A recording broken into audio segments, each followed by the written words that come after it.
Hello everyone, thank you for checking my video. I've been a poker player, online poker player for many years. Started playing poker in 2005, and I had my up and down, but overall I consider, and I am a winning player. Was able to play till no limit 200. I played short-handed, full ring, Omaha, tournament, sit and go, multi-table sit and go. I study infinite books, amount of books. I subscribed and study videos on card runners, do Racket. I've been a coach myself for an Italian company called Lezioni di Poker. And unfortunately, as will happen like to many players, me and you are not talking about the super professional that have an infinite bankroll that won like a tournament for hundreds of thousands of euro. It will happen that you will find yourself without a bankroll. It will happen other time when you will have a healthy bankroll. Today, I don't have like a very good bankroll, and I don't feel like grinding a lot to create a bankroll. Poker at the moment is not one of my priorities in life. But said so, I want to make a series of video to teach people, young people like me, how to have kind of income while doing something that they enjoy, but also trying to explain a solid strategy. Because overall in poker, it's not about winning a lot of money. It's not only that. It's about being constant, not tilting, and trying to make that extra. And that given a good amount of time, if you keep the money that you win in your bankroll, you will be able to move up in levels and have a decent income extra from your work. It's not that we all become super professional players or, you know, few people get there. You need to have a lot of luck. It's not only about your skill. It's about getting into the tournament and winning that big amount of money. Growing a bankroll playing cash game now in 2014 is not very simple. Said so, I decided to run this video without using my poker software that are Hold'em Manager 2 and Table Ninja. The reason is just that I want to be. I don't know. I have this feeling that sometimes the software tend to distract me. A terrible mistake that people will do is um, watching at their cashier and watching how the session is going, and that's not very optimal when you play a session. You're supposed to never watch how much money you win and lose, because this will have like an impact on the way you decide on the way you're playing. If you're winning during a session, this happened to everyone. I'm talking about the normal player like me and you, not like superstar player. I know that I'm repeating this a lot, but this is the truth. We play poker, we are grinder, and we play poker to make that extra income so we can travel. And maybe we will get to a point where we have like a 10,000, 20,000 bankroll, and we can manage to just play poker for a living. But that's a very difficult job, and I did that. And I had very good bankroll too, wealthy. That is never enough, and it's also very dangerous because you become greedy and want to make more, move up level, and risk to go broke. Guilt is always behind the corner. Said so. So I decided not to use Hold'em Manager 2 because I have this tendency that is very wrong to look at how much you're winning or losing during during a session. So I will play plain without stats so that I will be able to explain my thought process during what I said so.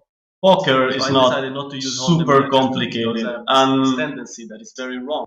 And the game is supposed to be played in a way that is affordable for you to sustain. I mean, you have a pocket pair and someone re-raise you from the blinds. We're playing Zoom and the 6 max is not a full ring. The chance that he has ace king or a very good hand is very high. You don't what you want to do as a poker player, as a grinder, trying to avoid the difficult situation. I know that this might sound minus heavy, that you will be like, oh, but if I fold every time this hand in this situation, I have an infinite negative big blinds every 100 hand. It's true. It is true. I mean, oh, maybe I will lose value. It is true, but we are not robots, and we cannot play always optimal and perfectly. So you just have to play the hands you're comfortable with. You have to play kinda straightforward. You have to play in a safe way. You find a position, you find a hand that is a great spot that you're uncomfortable with. You can pass it. You have fives and you get a 3-bet and you're like, but maybe he has ace king. I could call here to set because I get a set this amount of time, and when he checks this amount of time and this. No, I've been grinding. I can grind 24 tables at a time. I can grind 24 tables full ring. I can grind 24 tables 6 max. I can grind whatever kind of game I want, Omaha, everything. I played poker a lot, I tell you. The best result I had were like when I started a level and then came up with a strategy, applied the strategy for 2 weeks, 3 weeks, play certain amount of hands, like 20, 40, 50,000 hands, and see with the graph, everything, if the strategy was solid enough to make money. Because in poker, if you win money, you will win money. If you're losing money, you will always lose money. This is as simple. If your strategy is not solid enough, you will always lose money. If your strategy is good and you beat the level, you will always make money. And in the end, poker is about money, and it's about winning money, and you don't fuck around with money. This is what like another guy said, and I like him a lot. I saw it on Card Runners. I don't remember the name of the guy, but he was very smart. And he said, even if you play low level, you don't fuck around with money. If you're playing $5, $2, you don't fuck around with that money. It's still 100 big blinds. You're supposed to play seriously. If you don't want to, if your attitude is different and you just want to gamble, it's fine. You're just playing for fun. But if you are here and you want to learn how to make money playing poker, then you have to be serious with the money you have with your bankroll. I am serious when I play. I don't care. I started bankroll with 30 euro and got to 5,000 euro. And I could have thrown away that 30 euro and finish it there. No, I have 100 euro. I will play 4 table for 5 euro for 100 big blind. You should always play inside your bankroll. But these are all things that you already know because you're here on Twitch, you're watching this video. You're a grinder yourself. You're not like started from zero. So I will not do like standard ABC discussion about how playing poker and bankroll management. You know all these things. But the most important things, what my approach to poker is this: think about a strategy, play on a level, apply the strategy and see if it works. If the strategy doesn't work, you have to change it. And when you start approaching yourself to poker or approaching yourself in a new poker room or on a level, it's not something like, oh, well, I will deposit 2000 US and play no limit 56 max and then watch some videos. Nah, this is not gonna work. I personally think that you should always try to start from the lowest level. Maybe not $2, you can play like $5, $10, whatever it is. You should always start from the lowest level and beat it. You have to beat it. After you beat a level, you move up. You want to make the money. You don't care, like 200 US a month. Oh, that's nothing. Well, at the end of the year, it's 2,400 US. That's not bad. That's not bad at all. It's not a lot of money. It's not that changing your life. It's not that you're a professional. It's not that you're gonna quit your job to play poker. No, of course not. Still, it's some money that you made doing something that you like, that will help you pay insurance of your car, that it will help you like going on holiday with your girlfriend, this kind of thing. So of course I can also teach you like super complicated things like, oh, this particular hand versus regular, that is a 3-bet pot and he check and he has this and then like the reverse simply odds are like that, and I should think about this range, but this range is this, but this kind of player and he has this aggression and nah, overcomplicating poker is not. I don't think is the right way when you are a grinder. If you play heads up one table, if you play six bucks two table, of course you can make like super sick reads. You can make like a very detailed analysis and on our hands on our opponent read. But I found it also very frustrating. I'm an expert on software. I know how to work on all the manager tool. I know how to work on Poker Tracker. I can build my own stats on Poker Tracker. My HUDs, my in-game HUD are beautiful and super nice, detailed. I will maybe like post it after like I wrap up the video and post it on my YouTube channel. I will maybe post my HUD layout that is super good. Super. I studied this software, everything many years. I tell you, it's very good. It's very good. I might not be like the best player in the world. I am sure of it. I tilt a lot. That's my problem. I'm a very good player in video games. I'm a very good poker player. I know a lot about poker, but every person has its limit, and my limit is tilt. But HUD said so. HUD is important, and for a new player, might be useful to have like stats on screen. I don't. I honestly will play plain because I assume that the people that will watch this video, some of them will be amateur, and I will play three tables because on one there is the cam of six max on Poker Stars. Is PokerStars.it. It's a good field. I played on .com for the last 6 months. I decided to switch. That was a bad mistake because I lost my supernova status. I lost everything, and now I'm starting from zero again. And then I switched back to PokerStar.it because it's a soft field. Italians player are bad. It is true. It is true. There are like close market in Europe, like France, Italy, Spain. They told me that is super good. Unfortunately, like after the Black Friday, we don't have access to. It's difficult to find poker room with United States player on it. So PokerStar.com, honestly, I don't like it. It's full of Scandi, Russian, German, but it's full of good players. On .com seems like the only player that left playing are good, solid grinder. I played low stakes there. It was tough. People didn't throw away money. You will see here that people will throw away money. You will see here that people will go broke with a top pair. You will see people that will throw away money with 9-9 per flop against my aces. Okay, said so. This was like a long introduction. I could go on like for hours. I will start playing some hands and try to. If you have something to ask, I will gladly answer. So these are standard openings.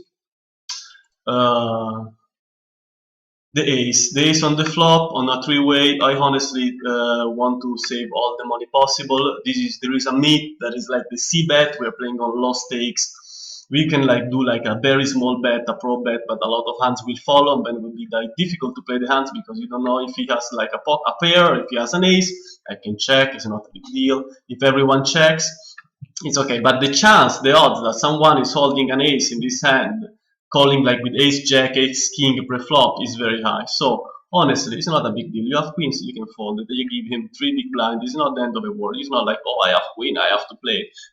Queen 10 suited. This is a nice hand to 3-bet. Yes, I don't care. I will not 3-bet. I play standard. I don't care. There is no reason there to 3-bet and play queen 10 suited out of position, maybe versus a fish that never folds. The hands get complicated. You don't want to play complicated hands. You want to play hands in position, pot control your top pair, set mine, and get paid with your good hands. This hand I might call, but I will not because you have to save your blinds. It's very important. This I pot and I pot long. I don't care. I have aces and I pot and I pot. This is a not standard opening. Fives from cutoff. King 7. I started the session now, so I will not get. Also, like you have to get in temperature. You start the session after you will loosen up. if you start to feel like confident. So I get call into spot. This guy linked and called the 3-bet called, so he has a pocket pair most probably, and this guy open and he called my 3-bet, so maybe he has ace king. So when I bet here, I will bet not too much, and if this guy call, he has ace king most probably. If I get like a lot of resistance, I will fold my aces. It's not a big deal. It's not the end of the world. It's just a hand. It's just a holding. There are differences in the hand, like that you want to. So he calls for is not a problem. He might have a set. So if I check here, he will bet and I will push. If I bet, he push. I will bet again, hoping for him to call. He calls 6, so I will do everything here is okay. I was expecting him to push on the turn if he had a set, so I will put everything. If he had a set here on the turn, he will raise. If he has ace king here on the turn, he will not raise. So you second barrel on that board in that three-way with aces, and he calls on the flop. On the turn you bet, and I bet small because I didn't want to commit myself to the pot too much. If he push there, he won't push with ace king. This is something that would you push there with ace king on the turn on 3-bet, bet? I don't know. I don't feel that's the move that he will do. This is like a guy that I put like green, so I might consider to call him. I will. He raised pretty long because it's like 3.5 big blind. He instantly checked. This is an okay opening. Maybe it's a too loose, but these two guys have full stack, so probably I will check. It's not a problem. He check. Now I bet very small. He probably has ace king. He will call. If he raises, he has like a strong pocket pair. So ace on the river. For me, there is no value to bet. He has ace 10. So an ace kind of card, of course. I get aces again, I raise it. There is no value for me to bet on the river on that pair board. There is no value because I honestly think that he will check raise me with better, he will fold everything else, he will call me with an ace. But yes, well, in the end it was true because with ace 10 I would have got some value from. So yes, maybe I could have bet, but I tend to play like safe and avoid myself to. I want to play safe. The winning rate is very important. Saving your blinds, having a good blinds for 100 hands from the blinds, not like dropping too much with stupid calls from the blinds. You're supposed to play tight from you're supposed to play tight from the blinds. So these are all fold 6-4 you don't open it. This from middle position, this is a fold, this another fold. Play very standard. As you can see, like I play very safe and very standard. We go on with the session. 3 tables. I honestly find it pretty slow, but it's okay. King 6. So if I raise here is a steal, they both almost have full stack. I will keep my game clean. I will still play kinda tight. I will value my blinds because this is never a call. Ace 8 suited from a raise under the gun. You also should try to avoid calling pre-flop, especially if you're not very experienced as a player. If you are a good player, I found myself calling and a lot in position against player that I think that I can beat post flop, and it has value because you might call and float opponents a lot, weak opponents a lot. So floating means that you call pre-flop in position. If he does his standard c-bet, you call and then he check fold on the turn. That's floating, and versus weak player is good. So, but here I'm trying to show you how to play a standard strategy for the 6 max on low stakes and try to have a decent winning rate, a good winning rate, try to move up level, to win and move up level. You know, like, or here I will like re-raise because I want to re-raise bluff. I'm like, nah. The game is very standard. Poker is simple. If you play kinda standard on low stakes, it doesn't mean like you have to play stupid. If you play kinda standard on low stakes, you're good. The most important thing is that you shouldn't tilt. That's the problem. As soon as you feel like the sting inside of you, when you have a hand that hurts you, because every showdown has to, this is another thing, every showdown comes with an emotional reaction. So when I play like, when I must green the 24 tables, I play stacked, I don't play tied, because I never watch the showdown to prevent myself from emotional shock. Every single showdown. It's not the best, but I've been very tight. This is a fold. You don't want to play ace queen out of position from a under the gun raise. There is no value. I don't care. There is no value. There is no value. So he calls. He instantly check. I will do a small c bet because this is a good border to continuation bet because there is the ace and the king. He calls and the hand is over, of course. 5. No reason to bluff. It's okay. This is a fold. I could even bet this, continuation bet this. He calls from the blind. I don't think he's gonna fold an ace or anything on this board. This is a fold. He check. I will bet always a very small amount. He calls. Instantly. Yeah, I call. He bets. Fold. Okay. Excited. He calls. I call. I have a queen. Yes, very weaker. Yes, Caesar. Yes, European. Yes, I played on both. I tell you. Yes. When I started playing, when they opened the market on .it, made a lot of money. Made a lot of money. I tell you. I remember I sat down. It was a very good time for me. Spoke to my girlfriend the day before the starting of cash game on Italy. I told her like, I don't know how much value there is here to bet, but I will. Told her like now I will have to work a lot. And I sat down. I played a lot. I played 8 hours, 9 hours a day, and I had no money. I had like 300 euro. Started with 300 euro. After a week, I had 1,200 playing no limit 20. I was making like 12 buy-ins a day. It was crazy. It was crazy. It was very good. Yes, Euro pools are very good. Stars.com and Full Tilt are the two hardest poker room to play in. They have the best bonus, of course, but they are the hardest poker room to play in. Players, you go and play like on No Limit 10. You go and play and they all know how to play. They all know what they're doing. They know what they're doing. But on European, no, on European, very less experience. Wait, I will put on something on because I feel cold.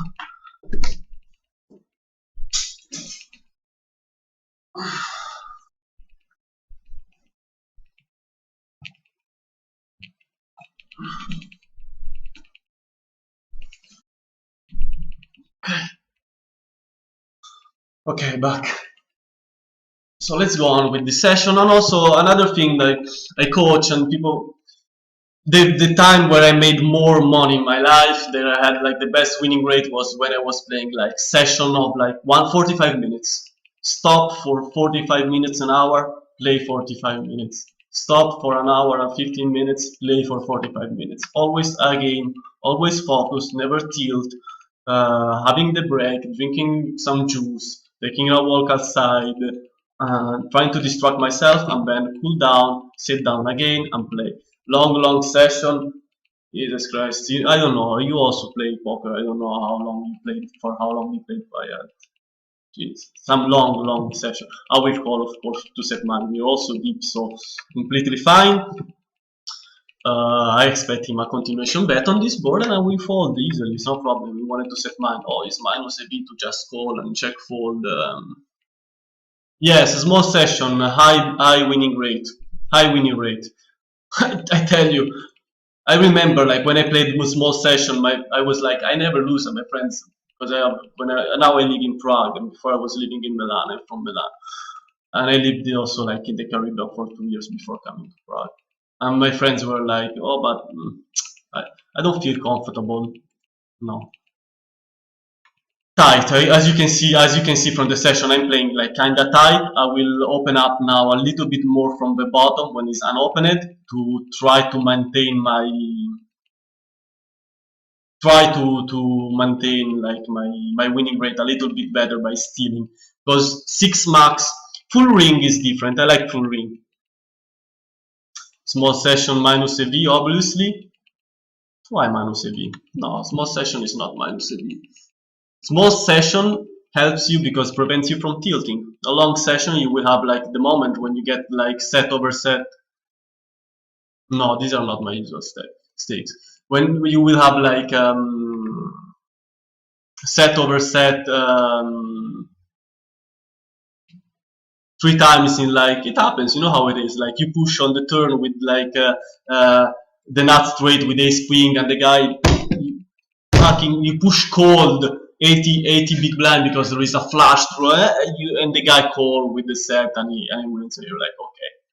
And after 30 seconds you push aces pre-flop and you lose and you're like okay. And then you get set over set. Okay, so this guy doesn't have like a full stack, blah blah blah. So I might call, I might re-raise. Do I want to re-raise him here? It's okay. I will re-raise him. Otherwise, you people on chat will like call like this heresy and like, oh, he didn't three betting position with ace king. But honestly, mm, you when you call with ace king pre-flop in position, it's very good because you keep all the ace queen, ace jack, ace 10, ace 9 on the in when you call in position with ace king, not out of position, but when you call in position with ace king, there are a lot of players that if they have like ace queen, ace jack, or ace 10, they would probably pass to a 3-bet because it's not like the wisest thing to open ace queen and call a 3-bet and play ace queen out of position. Because it's honestly, to me, it's not a very smart play. So these people know what they're doing, they probably will fold. So you would call ace king in position, the guy flop an ace, he has ace queen, he bet, you call, he bet, you call. And you get a lot of more value than like 3-betting and having like people fold. But also like it depends on what kind of field you're playing in. Like this field that is like pokerstar.it and is like the €10 for these are too mean. It's like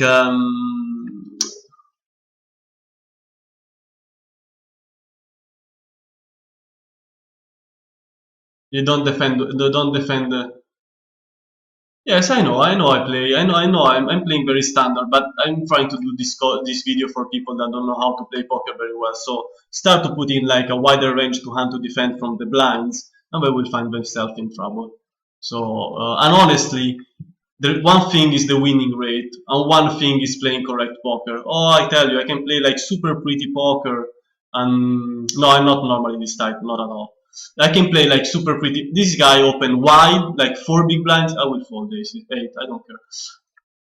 I care about winning money. I don't care about playing pretty. I could play like super pretty and perfect and do all the perfect movement and consider the range and do everything. I study all. I know how to play perfectly. I know how to play very well. But I don't care. I want to win money. I want to have like a game plan that is sustainable. That I don't have like to sit down and overthink hands and this and that. This board I can actually continuation bet. He has like a lot of stacks, so you probably like check call. I want. He check now, of course. Now, of course, I bet. He calls. What he has? King? Wow. Okay. So he calls with king free, so it wasn't like the best thing not to bet on the flop, but it's not the end of the world. Yes, of course. Of course, I cannot like do like a video where like, oh, I play like this and this. So this guy open not to. Oh, this is the same guy of before. I need more information, so I get a call.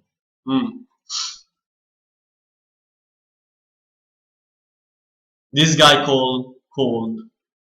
When he calls cold, it's usually at this level. When a guy called cold from a 3-bet is usually ace king or a pocket pair. Here, I play against 2 players with ace king on this board. Honestly, I don't think I'm like making them pass a lot of money. I'm like flashing. This guy push. When this guy push, I think he has nothing. I will not call, but honestly, when this guy push like this, he has nothing, because you have to think. If he had the 3 of a kind queens, would he push all the stack? No. And when I play like this, and I have ace queen and I check and the guy push and I call, usually they show ace king.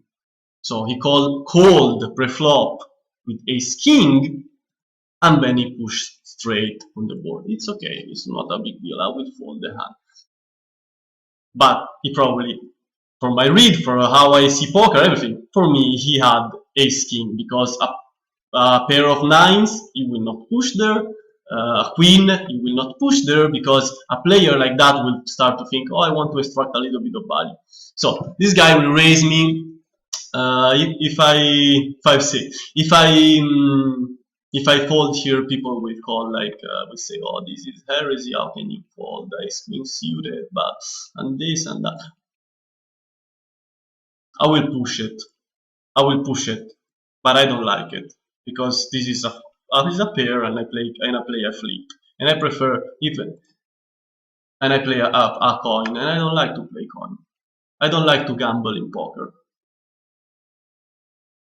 So he has kings. I was well far behind, as I was imagining. Not behind, like, because if he has a pocket pair, I'm not like behind a lot. But I assure you, pairs win more than ace king. Okay, it's not like 50-50. It's a little bit more. It's a little bit less. It's not 50% ace king. No, it's not like this. For everyone that you're watching this video, remember this: ace king is like a little, just slightly an underdog, but the ace and the king doesn't hit that much on the board. I will all day long would prefer to be the guy with the pocket pair than the guy with ace king. So when the guy will raise me and I push, I know he's calling, because I raised from under the gun, so he has a good hand, because you know that I'm raising from under the gun. Yes, I don't defend ace jack from the blind, from an under the gun raise. There is no value to play ace jack.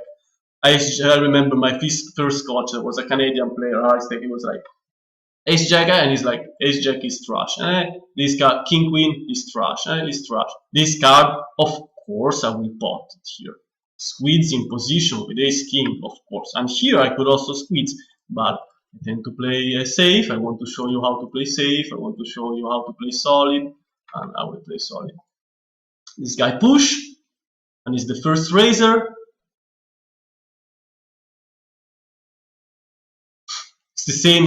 This is exactly the same situation as before, a little bit different, because before I opened it, I was the guy that opened, so I could have folded 3 big blind, but here I have to fold 13 big blind.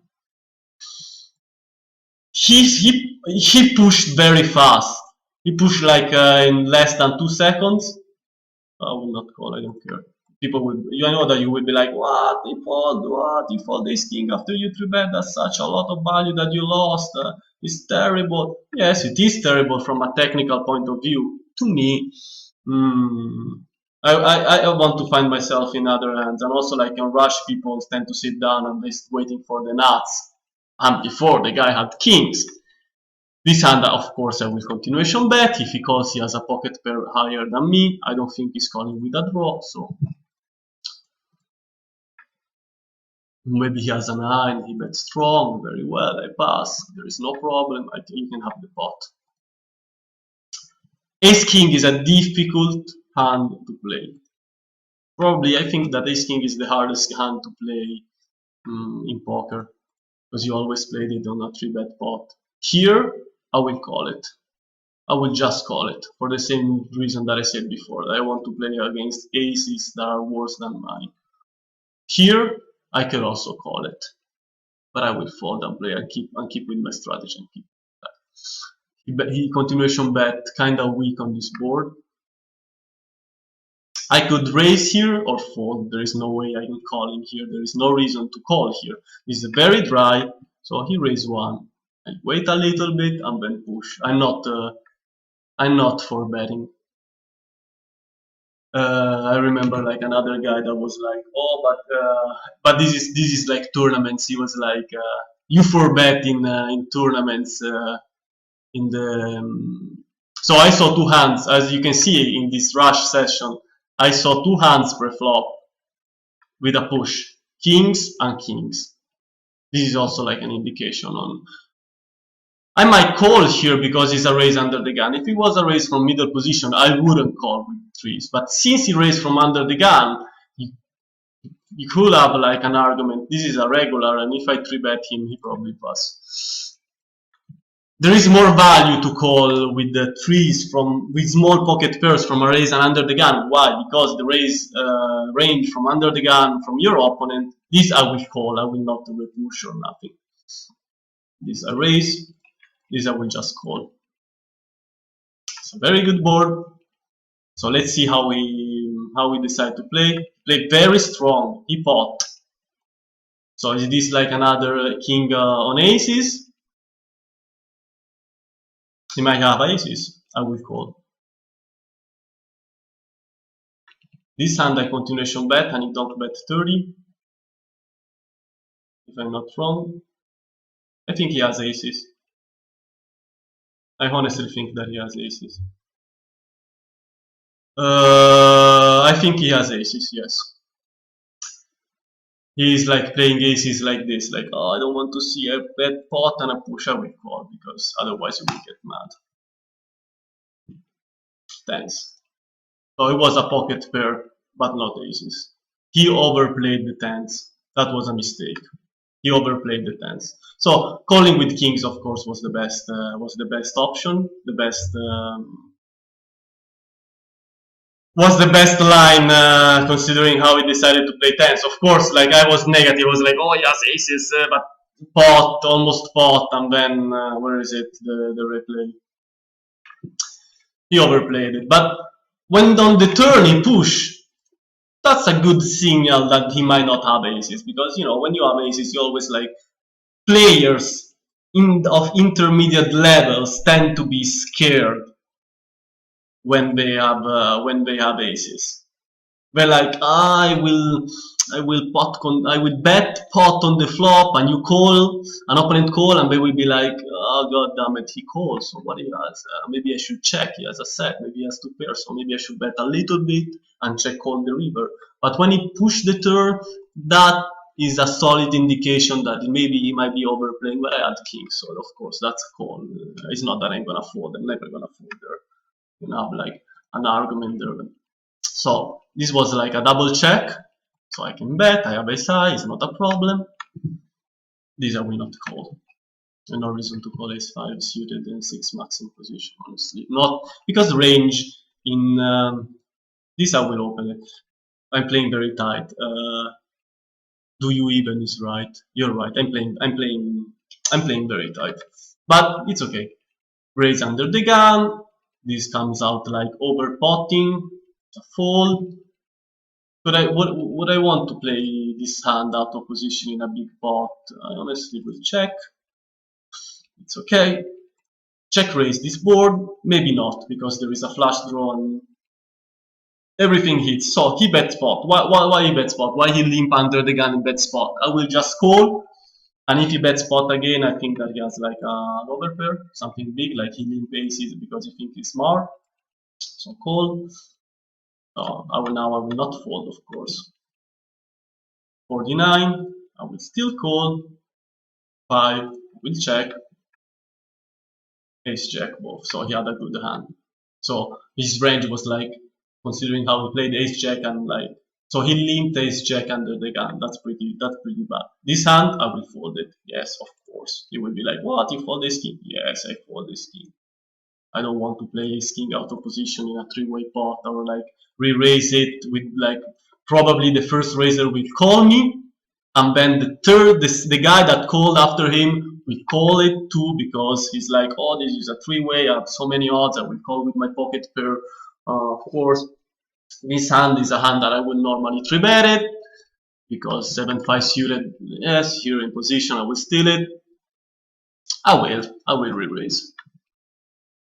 Don't do this. If you're watching the video and like you don't know, you're not like a very experienced player, don't do this. Avoid it. As you can see, the guy, bam. So 9 king, so if I bet here and he has a draw, he will never call, so there is no reason for me to bet. I will check. If he bets, so I jack 10 maybe, good jack. So I lost value there without because I didn't bet the river with king queen. But it's not the end of the world. I would have bet the river with king queen if I were in position after his check. But betting the flop and betting the turn with him like call on the river, betting to, and then you have to pass to a raise, that's not very optimal. So in position, you go for the third barrel. After check call, he checks again and you value the river. But out of position with king queen, I don't feel too comfortable betting for value. I would rather check call his bluff, like his busted draw. I played it like this. Big hands, big pot, small hand, small pot. This is one of the first rules, one of the first things that you study. So as you can see, the session is going pretty okayish. I won that 50 big blind with ace king suited against kings. I was lucky, but I lost. I split the aces against kings for 100 big blinds. I don't think that I did like anything super difficult or hands that were like very complicated. I think I'm doing everything pretty standard, but I think what is different that I'm folding hands that people would normally play. I don't overvalue ace king a lot. Ace king good is good to a certain extent. So he don't bet. Still value here to call or raise. To me there is no value. I have a gut shot and an overcard and a backdoor flush that is 1.5%. Practically a little bit more than half an out.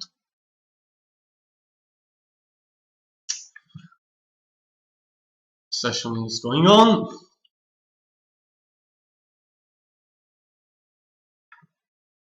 This is a standard opening, ace 5 suited from the cutoff, no problem.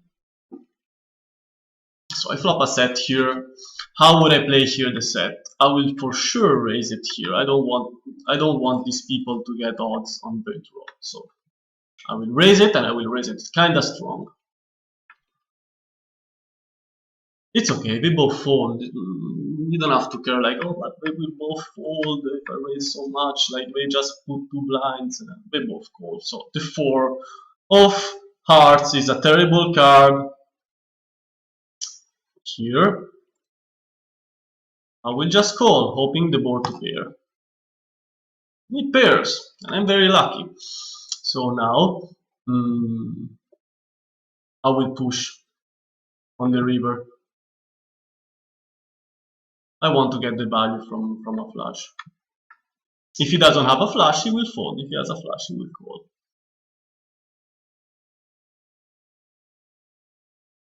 I don't care here, like, you can put an argument, oh, but maybe you should just raise tot big blind, because I think like in this situation,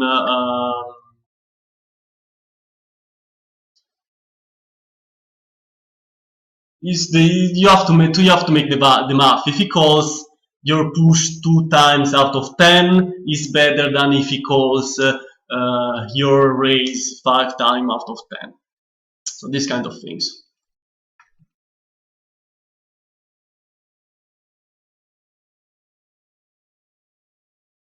So ace king here is a normal opening.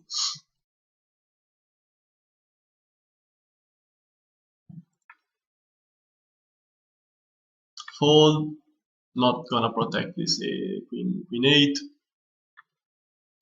I don't know about the guy, like they're like calling with the flush.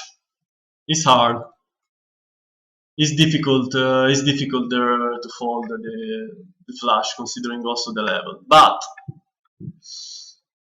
this is like the lowest range of your opening from under the gun is supposed to be like this. This I should have opened ace 8 off. I should have opened. This guy push. It's never a call. Of course, you should also know this.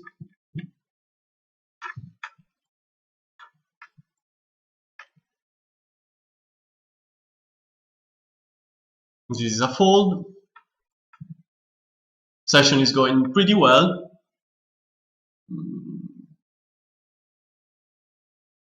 I might open this, but this player is playing on a tablet, so he doesn't have a full stack, so probably will decide to call. So we'll fold this from middle position.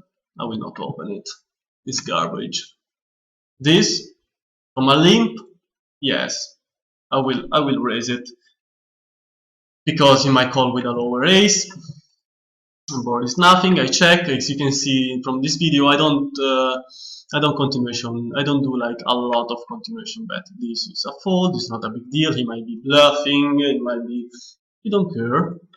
You can get the 3 big blinds, and you go to another hand that is easier than playing ace jack off from out of position to a limp bet pot post flop. Fold. This is when I play normally 6 max. I open 65 to 67% from the bottom unopened. Because the difference between full ring and 6 max is that full ring you can actually play your cards. Like you can full ring, there is not this. I will open this, loosen up a little bit. I honestly think that 8-9 suited is kind of similar on a range level to ace 10 of suited as I opened it before. This I will fold. So I was saying that like I think that full ring you play poker, there is no in the 6 max the game is stressed. What does it mean? It means that you are forced to play because the blinds have strong impact on your winning rate. Since like the blinds hitting you much more time than in a full ring, you are forced to be aggressive. You are forced to steal. If you don't do that enough, you will probably lose. Depending on the level you're playing in, because if you're playing on a level that is very loose, this I will bet the minimum possible so that I am able to win the pot. Get the raise and I fold. So I knew like. So I want to finish first talking about the difference between 6 max and full ring. So full ring you can just play your range super clean and just the post flop play is way more important than the pre-flop. On a 6 max, since the blinds are hitting you so much, it's like an artificial poker.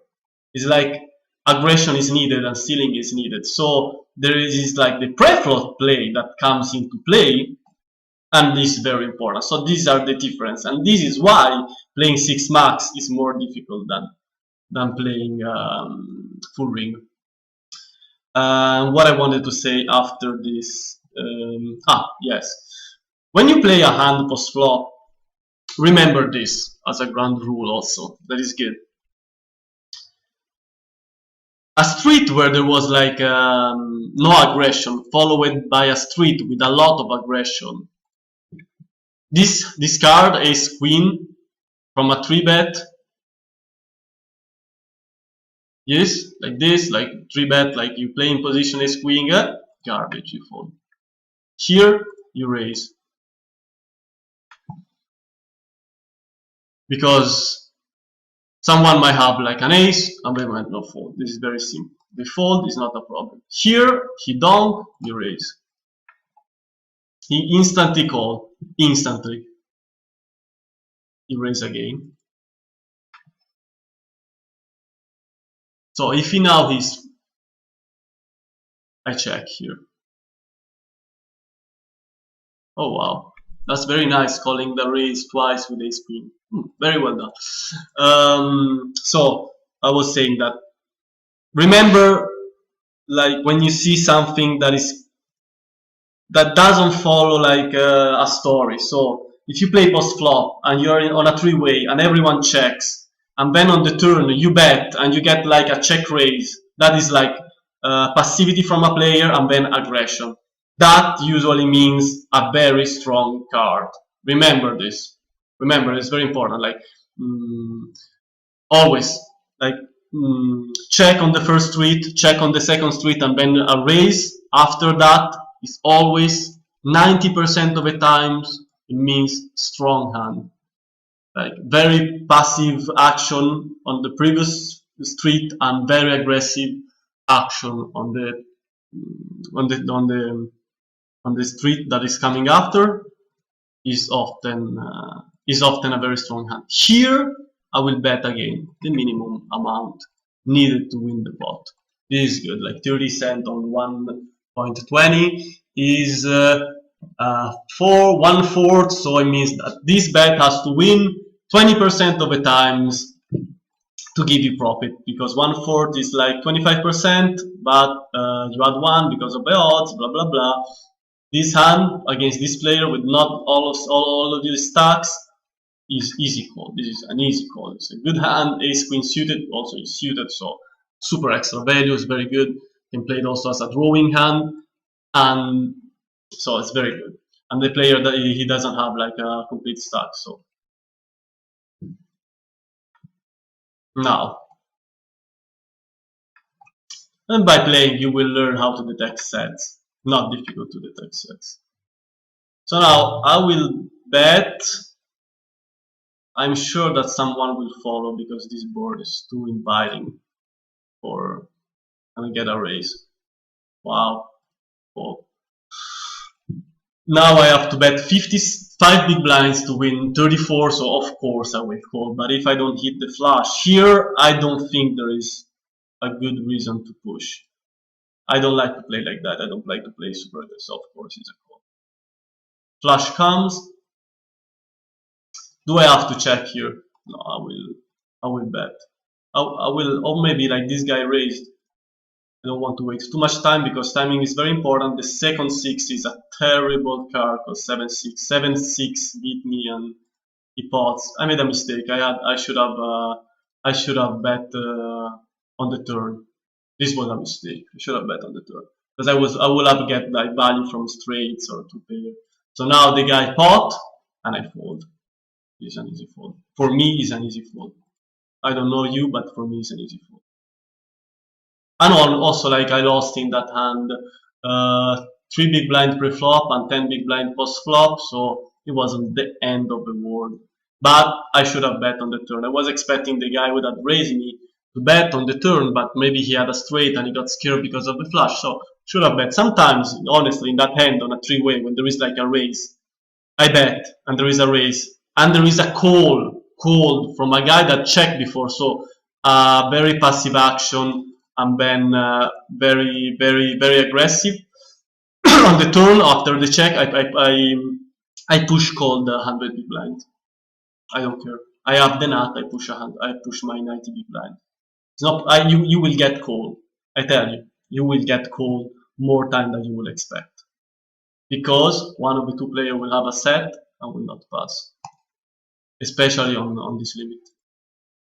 When you push, you get called more than you would expect. When you overbet, people will call you more than you expect because they will feel that action as a bluff. Tell me, this is a fact. I assure you. Instead, if you do a very nice bet and you stay there, oh, the pot is like 30 big blinds, so we'll bet 17.5 big blinds here to get the value, because the guy will be like, oh wow, this bet is too tailored, and I will pass the hand. But sometimes you just like take and bam, push, and the guy's like, nah, damn, I have ace king, and there is an ace, I have top pair, top kicker, like this guy push after the check on the turn. No, I will call, bam, call, and it pays you a lot. And that gives you like a super big spike in the winning, in the winning rate. So that hand I should have bet on the turn with the nut flush. Of course, I should have bet. This hand from the blinds, it's okay. I will re-raise. It's not the end of the world. It's not that I'm a super big fan of. I rather defend the blinds with pocket pair, where we're easier to play post flop out of position than ace king. So ace king, what is gonna happen? Nothing flop, you bet. Sometimes he folds, sometimes he raises, sometimes he calls. An ace or king flop, action gets shut down. Because the guy is like, oh, he 3-bet me, so he must have ace king. And when an ace or a king comes down, you do your continuation bet, fold, fold, fold, fold, and one time out of 10 we will call with a set. Because they open like sixes from cutoff, you 3-bet them with ace king, decide to call with the pocket pair, set mine, so bet, he calls on the turn, you bet, he calls on the river, you check, he push, and you're like, Or maybe on the turn you bet again and you push and you're like, I have ace king on a 3-bet pot. With an ace down, with a king down, what am I supposed to do? Fold this hand? Doesn't make sense. I have to call. You call and the guy show you a set. And you're like, oh god damn it. You always have to think. Don't think when you play and you grind if you have to call or if you have to push considering your hand. When you like facing a race. Don't think like, oh, is my hand good enough to call? Is my hand good enough to follow him? Try to think about your opponent. Don't be like, I don't know, like think only about yourself. Like be focus only on yourself when you play. Try to think like, why is he doing this action? Don't look at your holding. Don't look like, oh, I have ace king and I have ace king and there is like an ace or a king down and I have to call because I have top pair, top kicker. Here I value. Here of course I will value bet the river. I don't care. Try to think why is he doing this move. Like not like, oh, don't look at your cards. Look at the board and think like, okay, I continuation bet the flop. Don't look at like, oh, I have ace king. I continuation bet on the flop with an ace down. He calls. I do my second barrel on the turn. Honey raise me. So don't think about, oh, I have ace king, I have to call, I have to push. Think about, he see the aces. So what is he raising? Is he raising ace queen? So is he calling my flop bet with ace queen and on the turn on a brick I continuation bet and I do the second barrel out of position and he with ace queen is raising me? Question mark? I don't think so. I don't think he's raising you with ace queen because there is more reason there to raise with ace queen. Why? Because you're only getting called or pushed by better. Because any hands like queens or like jacks or tens, after you raise on the turn, they will fold. So he's raising you to extract value. He's milking you. That's it. You don't have to look your ace king with an ace or a king. He's just like raising you for value. He knows, he see the ace, he see the kings, he knows that you did the second barrel out of position, he knows that you did the 3-bet pre-flop from the blinds, he knows that you are holding ace king. After you do the second barrel on the turn, he knows this.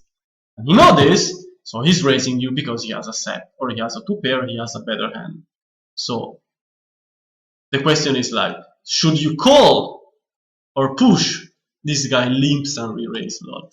Should you call or push, like call is push or like re-raise or limp because for the sake of the game, because you're like, oh, but I have to play pretty, I have to play right. I saw the video and you have ace king on a 3-bet pot and you never fold because this is minus a B because no, this is all crap. I'm sorry, it's all crap. This hand is okay to, if you are like more experienced, of course, it's very good to 3-bet here with fold because this video is more educational. This hand, you don't want to continuation bet with nines, with king 10-2, with a flash draw because a lot of hands will follow here. Flash draw, queen jack, ace jack, king queen, on the top pair, on the middle pair, so or you check, not fold. Of course, the 9 is very good, so I bet. And if you get a raise, oh, you don't care the fact that he fold. Still, like the argument is still staying. It's still it's called wet board. It's a very wet board. A lot of hands there will follow. It just good for his calling range. Usually, this hand, a more experienced play, will be like, I will re-raise ace queen, blah blah blah. It's okay to re-raise. I will. If you're like starting to play poker or you're not very confident, do not do this. I do not like to place ace queen and ace king out of position. I like this. I like when they fold. I don't like when I get called. Because when I get called, it's usually a pocket pair. And the hands becomes pretty difficult to play post flop because no Broadway cards hit, I continuation bet out of position, he calls. And then I will have to put a second barrel to throw him out of the hand. But that's difficult. You need a lot of heart to play like this. And I'm not that kind of player. I don't have a lot of heart. I want to keep things pretty simple. This, I will open this from middle position, and this is like on the lower range of my opening. So I will call with deuces. Only 2 big blind. F1. He bet 40. So here, honestly, I would raise him. But since I'm doing this video as more as an educational, I would fold. But here, when he bet like timid like this, when I raise him, people will get scared. So they will be like, oh, I have ace king, he has ace check, ace queen, queens, checks. Or they keep it very simple. Here, I will do a small continuation bet, maybe.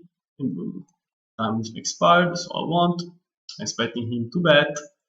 Fold, I let him float me, it's not a big deal, it's not the problem. Don't get too personal when you play poker. Don't get like too. Yes, don't get things personal. Also, like now you might playing Zoom, but if you're not playing Zoom on a normal table. I don't remember who said that. Forget your ego at home. Don't bring your ego to the table. That's very bad. Don't start to get in a fight with a player because he hit like a lucky hand and then he taunted you. It's not gonna work. You're sitting here to make money. You're not sitting here like to play greedy. You're not sitting here to do this. Every players. I also think this. When I was coaching, I was like, you have to understand the person you're teaching to, and you have to understand how he will feel comfortable to play. I mean, you cannot force a player to have like, oh, you have to triple barrel here blind because he will pass his top pair. Because no, you have to understand how the player is, how the person you're dealing with is, and tailor a style in which he's comfortable. So as a player, myself, this is very, very like loose opening, but I will do it. So you should play according to the person that you are. You shouldn't play only according to the rules. Same situation as before. This time I will call. I will mix it up a little bit. Also this, like another thing, I know that I'm talking about different topics again and again, but mixing the play is a good thing. Here I will just call. Check. If he bets again, it's funny. And I will call, of course. But if he bet, there is no reason for him to bet again here. No reason at all. I will call also the river, I don't care. If he has like sixes, if he has kings, fine, but I will call. Yes. That when he bets on the river, on the turn, I think he's bluffing. Oh, yeah, he had value. Okay. But it's very rare that you have like ace king and he has king queen and a king flop, so it's okay, it's still okay. But from another point of view, it was good for me to call ace king because for the reason that I said before, that I call ace king because all the aces will stay in, king queen off will not have called my 3-bet. So I got like very good value from my king. I could have got more value, but I think that on the turn, if I raise him when he bet 11 big blind and the flush hit, he will fold probably. So I think the hand overall wasn't optimal, it wasn't like perfect, but still it was okay-ish, not bad. I was saying that a player should, according to how he feels and how he is as a person. Some people are very aggressive by nature. Some people like I don't know, not danger, like like they have They are aggressive. They can double barrel. They can triple barrel. They can play crazy hands and this and that. Some other players are more consistent. They play in a different way. They play more safely. They don't want like to gamble the coin flip every time. There is no reason for me here not to continuation bet. I don't care. Like it's very dry, of course, but I will continuation bet. There is no reason why. Why? Because I have three of a kind. He will not call because there is no reason to bet again here. There is no reason for me not to bet. So we are all different, and players will play in a different way. You cannot pretend that everyone play at the same way. Like you see videos and videos say so, and you have to play like that. That's our indication on how you could play, on how you should improve yourself, on what you can change. That gives you like a good topic of analysis, but we are not supposed to play all of us like in the same way. So as a player, I tend to be very careful with my balance, with how I am. So I know that I don't like to get into like crazy situation or crazy pot or.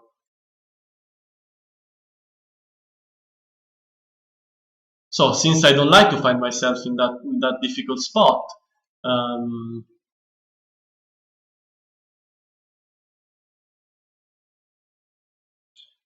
I tend to avoid that. I tend to avoid difficult situations. So this guy donk.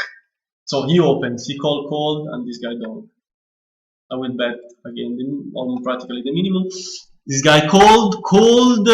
Why? Because he has the queen, so he wants to protect his top pair.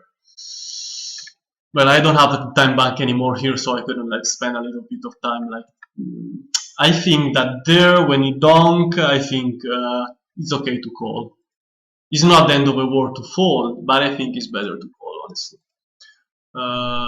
So yes, I try to be very careful with myself. Yes, as a player, yes. It's not like, oh, I have to do this, I have to triple barrel, ace king out of position on this kind of board because opponent will most likely fold these nines, blah blah blah. No, I don't like. Cannot do that. Cannot do that. I will call this. I will squeeze this. No, I will not squeeze this. I will just call. I don't want to play ace queen out of position. This guy squeeze. This is an opening. This is a fold.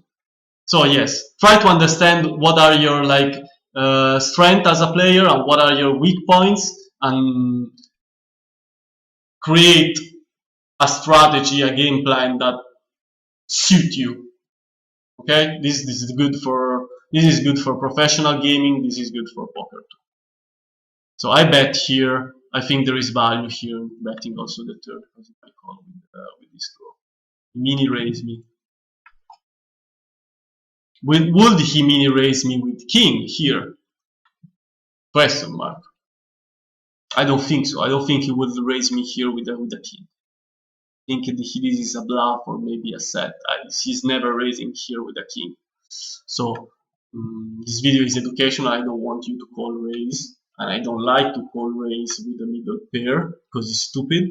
Because you look at the board and you have Jack 10, and there is a 10 down, and you're like getting raised on the turn. So since you have like middle pair with mid kicker, and you get raised, check raise on the turn, yes, you fold. You don't stay there like, oh, but maybe this guy is check raising because he has queen jack suited. No, you fold. Playing, you're not playing heads up for 1,000 US and nosebleed. You're playing rush poker and you try to win your money. And you want to keep it kind of simple, but not stupid. My uncle would be like, oh, I like it stupid simple. No, this is not stupid simple. This is solid and simple with good sense. Playing poker with good sense. Of course, this is a 3-bet. Oh, now it's complicated. Should I call? Should I raise?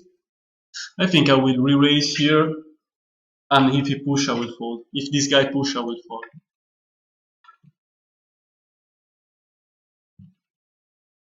Because we are also very deep, so if he push, I will fold.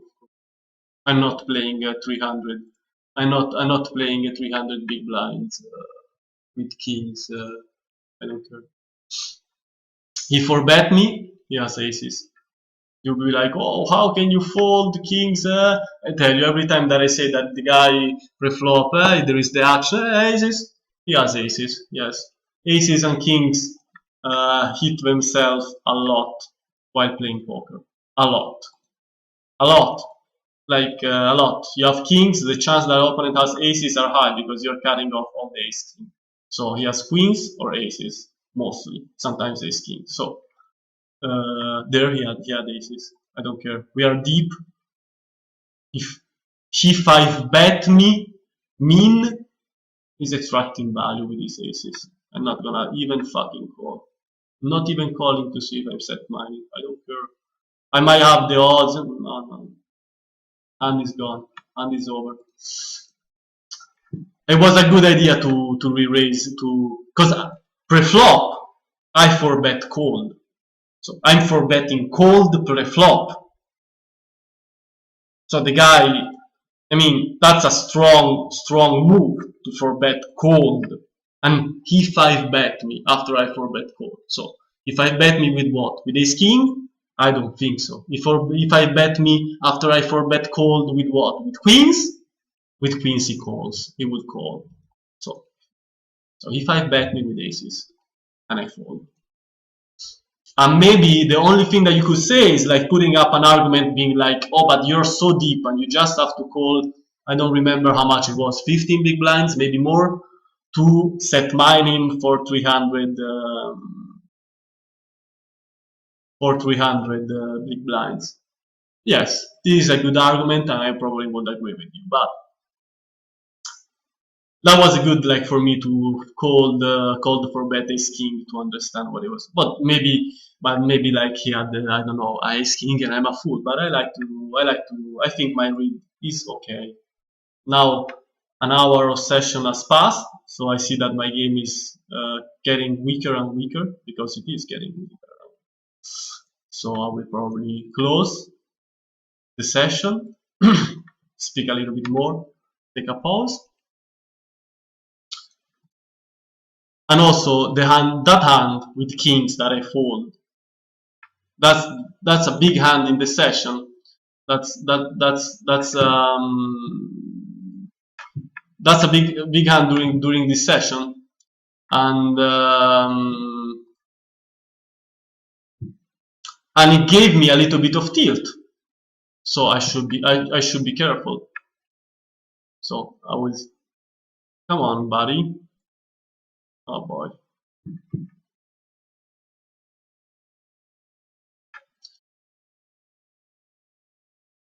Okay. This I can left like this, so I get a call from both players. With that, I will pass to a raise. Fold. So,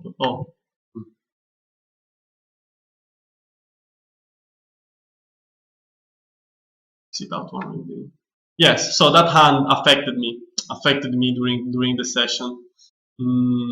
That's also something that you should consider when playing poker, like how hands mess up with your head.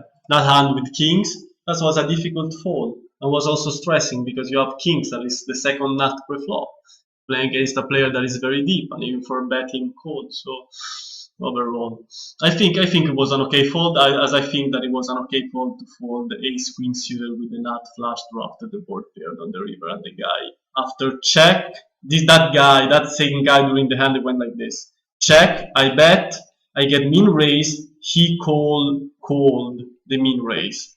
Turn, he check, I check, and the guy that raised on the flop, he check. On the river, the board pair.